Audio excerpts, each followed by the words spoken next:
দেখছিস না স্কুল দেখতে এসে চলে আসিছে আর তোরা গান গাইতে রাখেনি। মাস্টার মশাই দেরিতে এলে ছাত্ররা তো গোলমাল করবে।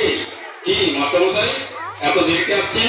না মানে ছোটই আসতেছিলি, তা আমাদের সেক্রেটারি সিনাতে যাতে ছিল, রাস্তায় দেখা হলে গল্প সল্প করতে একটু দেরি হয়ে গেল। স্কুলে ঠিক সময় আসুন।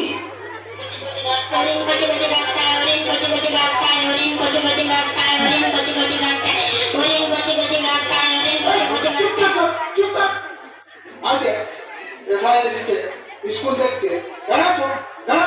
ঠিক আছে ঠিক আছে। আচ্ছা তোমরা বলো তো তোমাদের স্কুলে পঠন পাঠন কেমন হয়? পঠন পাঠনটা কি জিনিস স্যার? পড়াশোনা মানে পড়াশোনা কেমন হয়? পড়াশোনা ভালো হয় স্যার, দিদিমণি উঠবো না আর মাস্টার দুলে